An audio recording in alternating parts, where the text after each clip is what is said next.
The stars sparkled in the night sky as the massive Valoran ship eased into Earth orbit. It was the year 2087, and humanity had finally received an answer to the age-old question, are we alone? The answer came in the form of the Valorans, tall, beings with 6 limbs and bodies that seemed to shimmer with an inner light. Their crystalline exoskeletons reflected the sun's rays, creating rainbow patterns across their diplomatic vessel. Ambassador Lee stood on the landing pad, heart pounding, in his chest. After 30 years in diplomatic service, nothing had prepared him for this moment. Behind him, a small group of Earth officials waited nervously. The Valoran ship opened, revealing Elder Na, the appointed representative of the Valoran people. Unlike humans with their soft skin and rounded features, Elder Na moved with a graceful, almost musical clicking of her crystal limbs.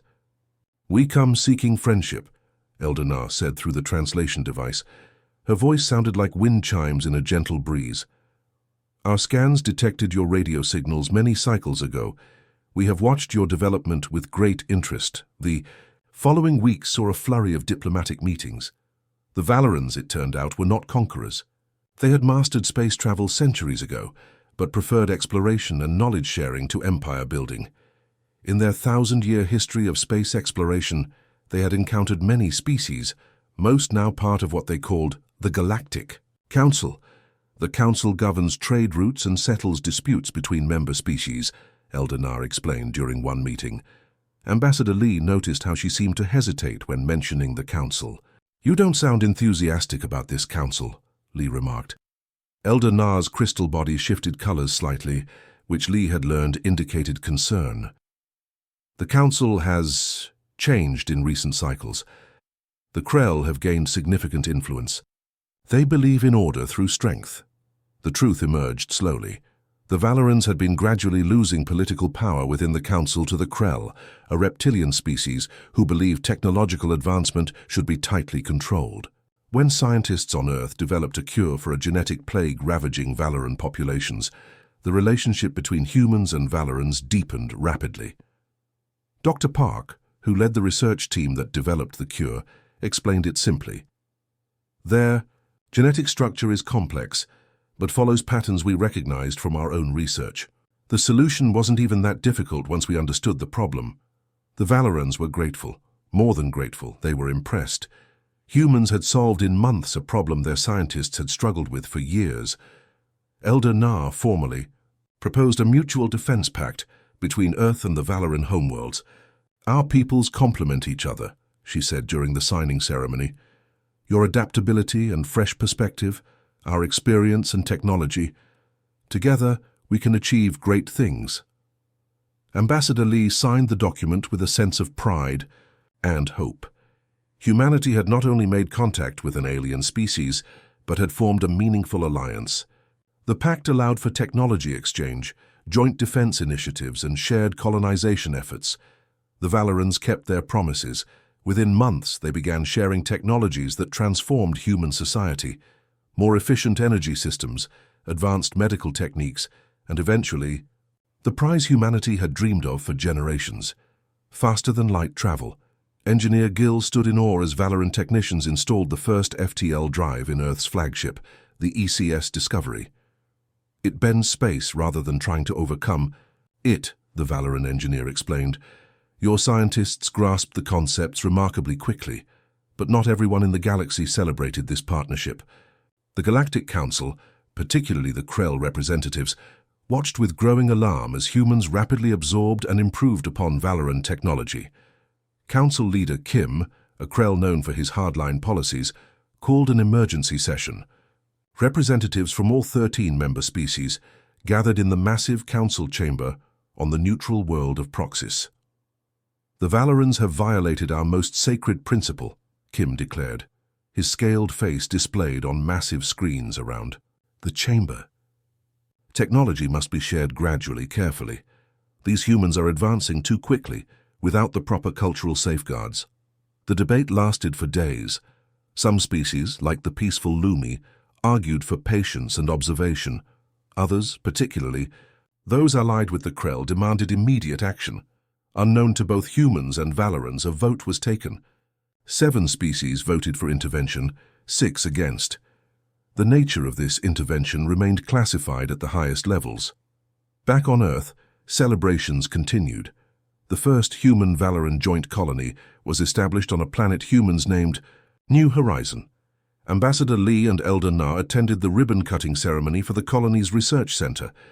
"This is just the beginning," Lee said, raising a glass in toast. "To friendship among the stars." Elder Na's crystalline form glowed warmly. "To friendship," she agreed, "and to the future."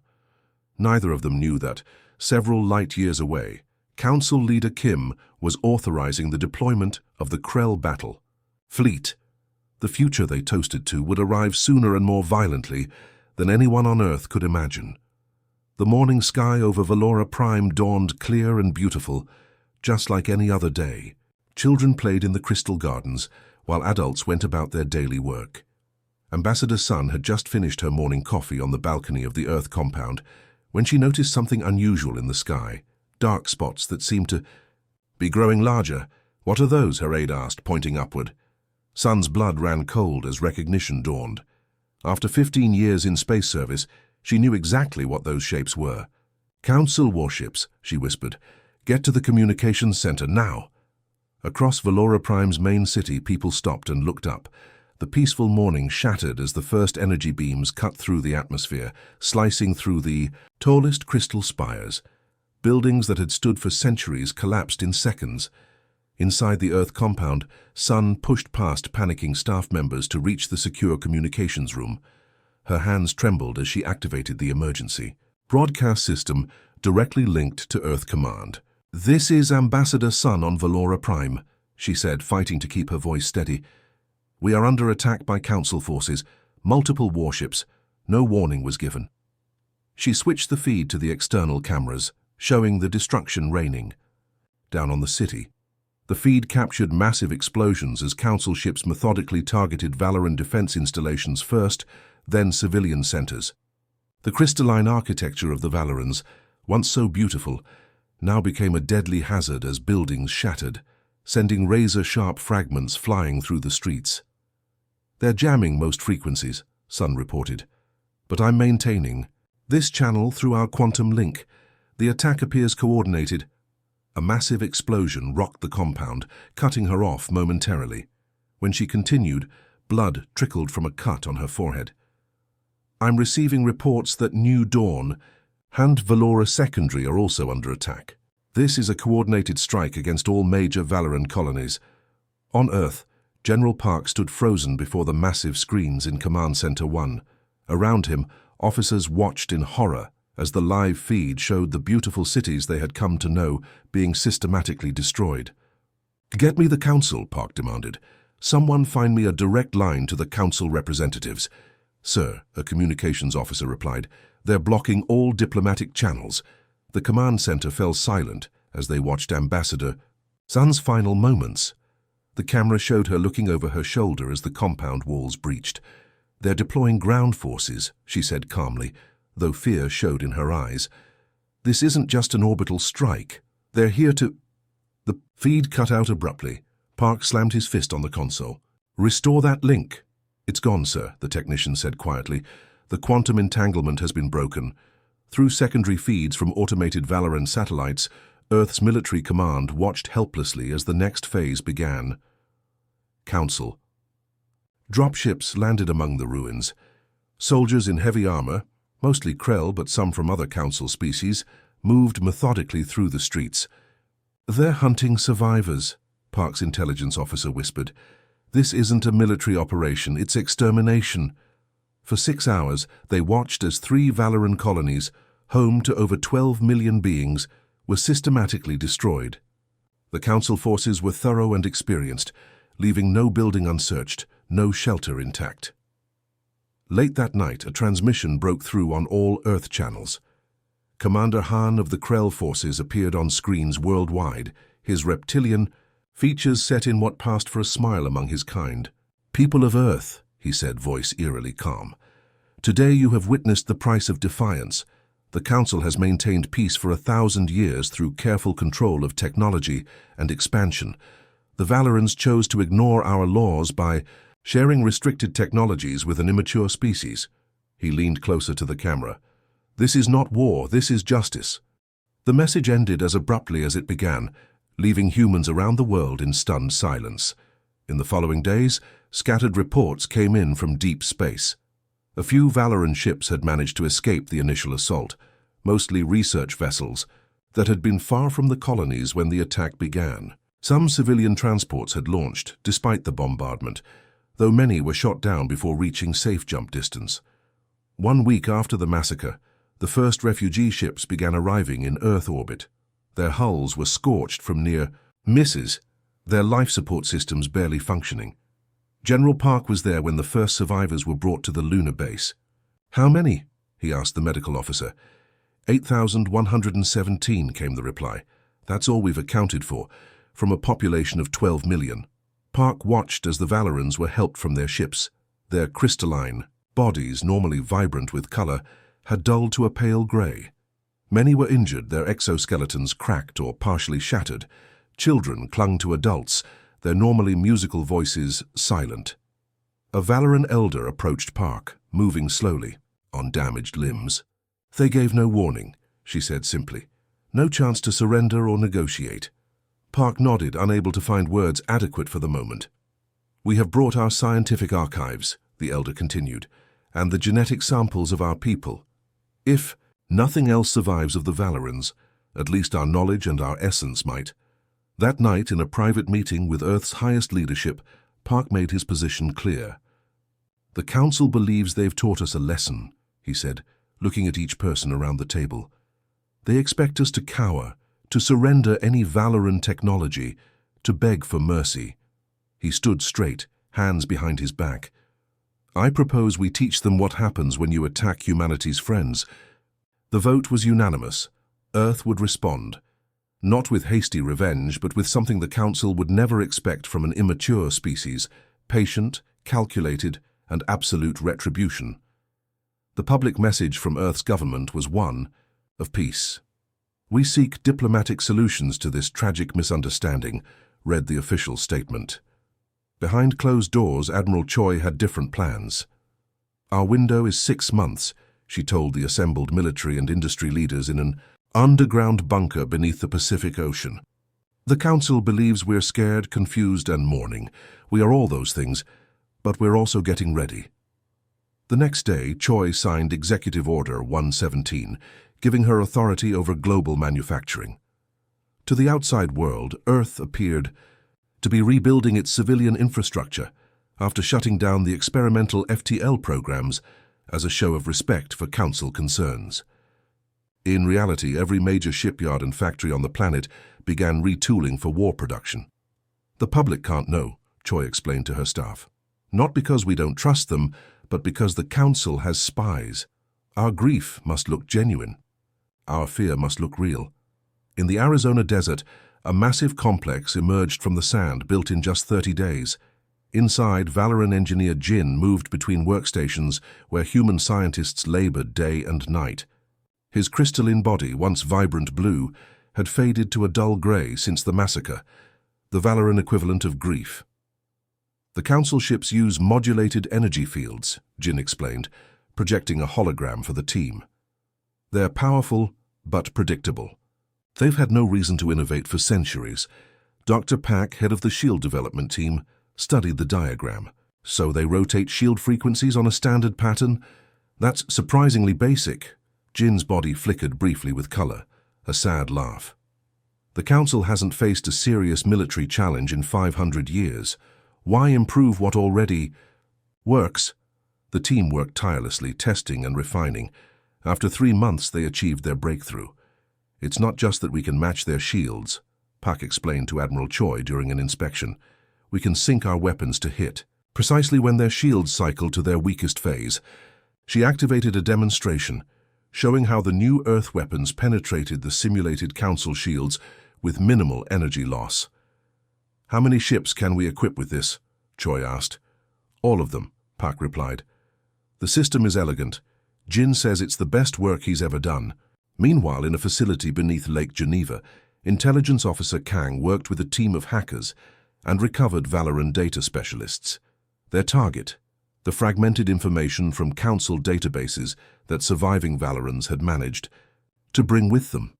It's like putting together a puzzle where most pieces are missing, Kang explained to a visitor one night, rubbing his tired eyes. But even incomplete data tells stories if you know how to listen. His team created massive virtual maps of Council space, identifying supply lines, communication relays, and command structures. They found patterns in patrol routes, weaknesses, in orbital defense systems, and most importantly, the location of the massive shipyards at Proxys 9. The Council centralizes their ship construction, Kang briefed Admiral Choi. Efficient but vulnerable. Strike here. He highlighted the shipyard's main power core, and we could cripple their ability to replace losses. 4 months after the massacre, the first of Earth's new warships launched from the underwater construction facility in the Mariana Trench. Unlike the bulky, oversized Council vessels, these ships were sleek, dark, and designed for speed. They're expecting us to build massive, powerful ships like theirs, explained Fleet Commander Yu during the launch ceremony, attended only by essential personnel. Instead, we're building ships that hunt in packs, 3 ships working together, striking from different vectors, overwhelming their targeting systems. The ships incorporated every advantage Earth and the Valorans could devise: adaptive shield technology, phased energy weapons that could penetrate Council defenses, and stealth systems derived from Valoran research vessels. The Valorans were explorers, not warriors, Jin told the engineering team one evening, but our stealth systems were advanced, designed to observe primitive species without detection. Now they will hide warships instead of science vessels. His crystalline form dimmed slightly. There is sadness in this adaptation, but also justice. By month 5, Earth had constructed 80 warships, each crewed by volunteers who trained in simulations built from Valoran data. The ships were divided into 26 attack groups of 3 ships each, plus specialty vessels for command and support roles. Admiral Choi visited each crew, speaking personally with the men and women who would carry Earth's response to the stars. The Council believes they've taught us to fear them, she told one crew during their final briefing.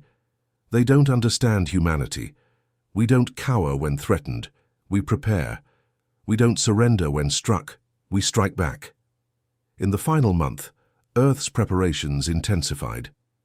The ships conducted stealth drills in the outer solar system, perfecting their coordination. Earth's remaining satellites were repositioned to hide the true scale of military production. Intelligence Officer Kang's team finalized attack plans, identifying the optimum moment to strike when the shipyards would be most vulnerable. 1 week before launch, Admiral Choi called a meeting with Jin, Kang, and the other project leaders. The Council expects us to behave like newly spacefaring primitives, she said. If we attack at all, they expect an emotional, direct assault on their homeworlds, easily detected, easily defeated. They expect us to value vengeance over victory. She looked around the room. We will show them the danger of underestimating humanity. On the eve of deployment, Choi addressed the combined fleet crews from her flagship. Tomorrow, we take the fight to an enemy that believes they've already won. They expect submission. They expect fear. Her voice grew quiet, forcing everyone to listen carefully. What they don't expect is what they're about to receive. A carefully planned, precisely executed reminder that humanity protects its friends. The Valorans welcomed us to the stars with knowledge and friendship. The Council responded with slaughter. Now they will learn what it means to make an enemy of Earth. The fleet departed Earth orbit the next day, 120 warships, invisible to conventional sensors, heading toward their first target. Earth's response was finally underway. The massive shipyards of Proxys 9 filled the view screens of Earth's lead vessel, the ECS Vengeance. Captain Song stood silently on the bridge, watching as the facility grew larger. Hundreds of Council ships, in various stages of construction, hung in space around the central command station, a massive orbital ring that coordinated all shipbuilding operations for the Galactic Council.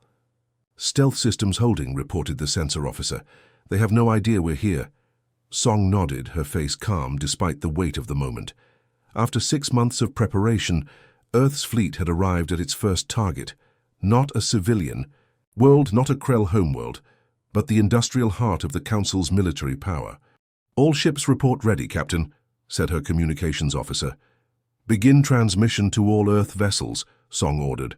When the channel opened, she spoke clearly and confidently. "This is Captain Song. You all know why we're here. The Council believes they taught humanity a lesson at the Valoran colonies. Today we teach them one in return." She paused, looking at the image of the shipyards. "Remember your training. Remember our fallen friends. Attack pattern Trident, execute on my mark."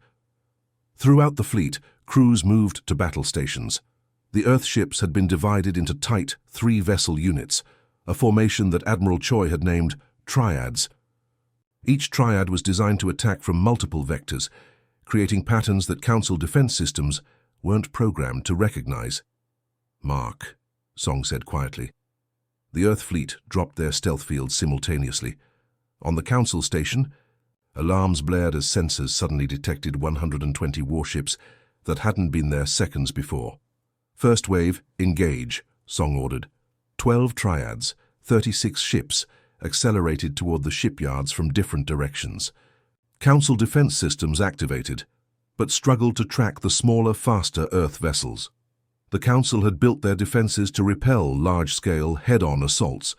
The Earth ships, attacking in their 3-vessel formations, created targeting, confusion that the automated systems couldn't resolve.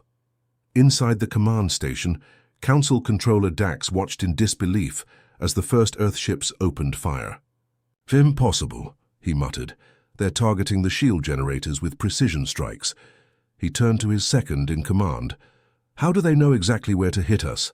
His question was answered by warning lights across his command console as Earth vessels began systematically destroying key systems throughout the shipyards. On the ECS Vengeance, Captain Song directed the battle with calm efficiency. "Second wave, begin your attack runs. Target the construction bays first, then power distribution nodes." The second group of triads accelerated into the fray, focusing on partially completed Council warships. Earth weapons, modified with Valoran technology, penetrated the weakened shields of the construction bays with ease. Meanwhile, a specialized Earth vessel approached the main command station. The ECS Shadow Strike carried 100 elite Marines led by Major Yun, a veteran of Earth Special Forces. "Docking sequence initiated," reported the Shadow Strike's pilot. "We have a hard seal in 30 seconds. Yun checked his weapon one last time and addressed his team. "Our primary objective is the central database. Our secondary objective is to disable their command and control systems. We move fast, we hit hard, and we leave nothing behind." The docking clamps engaged with a metallic thud. Seconds later, breaching charges blew the inner doors. Earth Marines poured into the Council station, moving in practiced formations through the corridors. Council security forces responded, but they were overwhelmed by the speed and coordination of the human assault. The Krell and their allies had grown complacent after centuries without a serious challenge. Yun led the primary team directly to the central data core, a massive chamber filled with crystalline storage units containing the Council's military information. "Set up the transfer," he ordered as his team secured the room. "We have 10 minutes before they lock us out remotely." Specialist Wei connected their data devices to the Council systems. "Beginning download now," she reported. "Their security is good, but not as good as they think." Throughout the station, other Marine teams placed explosive charges at key structural points. They weren't here to occupy, they were here to cripple and withdraw. 5 minutes until extraction," Yun announced. Over the tactical channel, all teams report. One by one, the strike teams confirmed their objectives complete. The station's defensive systems were offline, its communication arrays were disabled, and most importantly, the database was being copied. "Download complete," Wei announced, disconnecting their devices. "We got everything. Ship designs, defense codes, deployment patterns, command structures. Move out," Yun ordered. "Back to the ship." The Marines withdrew as quickly as they had entered, fighting their way back through pockets of Council resistance. Within minutes, they were back aboard the Shadow Strike, which immediately disengaged from the station. In orbit around Proxys 9, the battle was turning decisively in Earth's favor. 40 partially completed Council warships had been destroyed. The shipyard's main power grid was offline. Construction facilities that had taken decades to build were now floating debris. "Captain," the communications officer called out, "we're detecting multiple hyperspace signatures, large vessels incoming. It's the Krell battle fleet." Song nodded, calmly. "Right on schedule, all ships prepare for Phase 2. The Shadow Strike rejoined the fleet, transmitting confirmation that they had secured the database.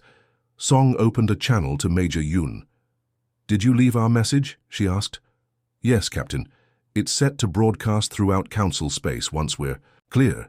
Song allowed herself a small smile.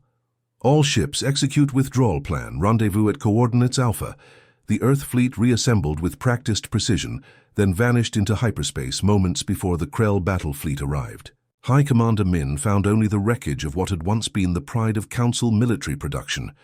Inside the damaged command station, emergency systems finally restored power to the main communication array. A simple message began broadcasting, on all Council frequencies, delivered in the clear, steady voice of Admiral Choi. "People of the Galactic Council, you believed humanity would cower after witnessing your brutality against our Valoran friends. You were wrong. What you have witnessed today is not random destruction, but calculated justice. We did not target your homes. We did not slaughter your families. We struck only at your ability to make war. Remember this distinction, for it may not apply to our next visit. This is just the beginning." The message repeated, as High Commander. Min stood in the ruined command center, surrounded by the evidence of humanity's unexpected capabilities. For the first time in his long military career, the Krell commander felt something unfamiliar: doubt. The Galactic Council gathered for an emergency session 2 weeks after the attack on Proxys 9. Representatives from all 13 species sat in the Grand Chamber on the neutral world of Centaurus. Security had been tripled. Fear, previously unknown in these halls, now hung in the air like a toxic cloud.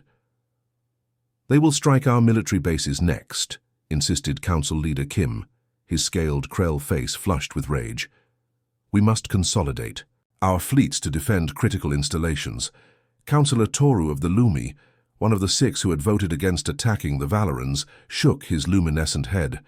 "You still don't understand these humans. They aren't following your playbook." Kim dismissed the concern with a wave. "They're primitives with stolen technology. Their tactics at Proxys were impressive but unsustainable. Our numerical advantage will overwhelm them in a conventional battle." In her office aboard the Earth, flagship Retribution, Admiral Choi studied detailed holograms showing 7 different worlds, the home planets of the 7 Council species who had voted to slaughter the Valorans. "Are we certain about these locations?" she asked Intelligence Officer Kang. "Yes, Admiral," he replied. "The data we captured from the Proxys station contained everything, including the private estates where Council representatives live when not in session. They believed their security too perfect to ever be breached, so they didn't bother hiding the information." Choi nodded slowly. "And the civilian population density?" "Minimal. These are exclusive enclaves, isolated from regular population centers. Our strikes can be precise." Choi turned to Diplomat G, who stood quietly in the corner. "You understand what we need from you?" G nodded. A former philosophy professor before the war, she had volunteered because she believed in the moral clarity of Earth's response. "I do, Admiral. I will deliver our message after the strikes, not before. We don't want them to evacuate the guilty." "This isn't about killing them," Choi reminded her. "This is about showing them we can, about removing their sense of safety, about making them face the same fear they forced upon others." 2 days later, as Council Leader Kim was addressing his Security Council about fleet deployments, the sky above his private compound erupted in flames. 7 Earth ships had appeared out of hyperspace directly overhead, their weapons targeted with surgical precision.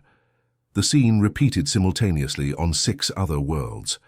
The private estates of Council representatives who had voted for the Valoran genocide were surrounded by Earth vessels. Defense systems designed to repel large-scale attacks proved useless against the coordinated 3-ship formations. No buildings were destroyed. No representatives were killed. Instead, the Earth ships used precise weapons to create a perimeter of destruction around each compound, close enough to demonstrate their accuracy, far enough to avoid casualties. In the council chamber on Centaurus, pandemonium erupted as emergency communications flooded in from 7 different worlds. "They're at my home," shouted the Zath representative, his insectoid features clicking in distress. "Mine as well," called the Vordak's counselor. Council leader Kim stood frozen as the massive view screen in the chamber activated without authorization. The face of Diplomat G appeared, her expression solemn but determined. "People of the Galactic Council," she began, her voice calm and measured, "today Earth has demonstrated that nowhere in your territories is beyond our reach. We have positioned our ships around the private residences of those who voted to exterminate our Valoran allies." She paused, letting the implications sink in. "We could have killed them all, we chose not to. Remember this distinction." The council chamber fell silent as G continued. "Our demands are simple. First, the 7 representatives who voted for genocide will surrender themselves for trial under interstellar law. Second, reparations will be paid to establish a new Valoran homeworld. Third, the Krell hegemony will relinquish its controlling position within the council structure." She leaned forward slightly. "You have 48 hours to comply. If you refuse, we will not target your civilian populations as you did to the Valorans. We are better than that. Instead, we will systematically dismantle every military and political installation that maintains your power. One by one, piece by piece, until you have nothing left but your regret." The transmission ended. In the silence that followed, the council began to fracture. "The Lumi withdraw from council authority," announced Councillor Toru, standing. "We will not be part of an organization that commits genocide and then faces the consequences with arrogance rather than contrition." "The Narin stand with the Lumi," declared another representative. Within hours, 5 species had broken from council unity, declaring themselves neutral in the conflict between Earth and the Krell-dominated council. Council leader Kim watched his coalition crumble before his eyes. "This is cowardice," he shouted. "The humans are bluffing. They cannot possibly have the resources to follow through on these threats." "Perhaps," said the Zath representative, mandibles clicking nervously, "but I am not willing to risk extinction. To test your theory." 45 hours later, in orbit around Earth, Admiral Choi received a transmission from the Council. The 7 representatives would surrender themselves. Reparations would be paid. The Council structure would be reformed. 3 weeks later, on a verdant world 16 light-years from Earth, Diplomat G and Elder Nar of the Valorans signed the Treaty of New Valora. The ceremony took place in a meadow under open sky, with representatives from 17 species in attendance, including 5 former council members who had switched their allegiance. "Today marks not just peace, but a new understanding," G said during the ceremony. "Humanity entered the galactic community less than 2 years ago. We came seeking friendship, not dominance. When our friends were slaughtered, we responded not with blind vengeance, but with precise justice." Elder Nar's crystalline form glowed with vibrant colors as she addressed the gathering. "From the ashes of our near extinction, the Valorans will rebuild. Not alone, but with allies who proved their friendship not through words, but through actions when we needed them most." As the Earthships maintained their protective orbit around New Valora, Admiral Choi stood on her flagship bridge, watching the ceremony through the view screen. A young officer approached her cautiously. "Admiral, was it worth it? The risk, I mean. We could have lost everything." Choi considered the question carefully before answering. "Humanity has always faced choices that define us. When the Valorans reached out in friendship, we chose to accept. When they were slaughtered, we could have chosen fear or reckless vengeance." She gestured toward the view screen showing the treaty signing. "Instead, we chose justice without becoming what we fought against. That choice, more than our ships or our weapons, is why we stand today as a galactic power." Below on the planet's surface, the first foundation stones were being laid for the new Valoran capital. Beside them, human engineers worked alongside. Valoran architects, their different forms moving in shared purpose beneath an alien sky. The first chapter of a new story among the stars.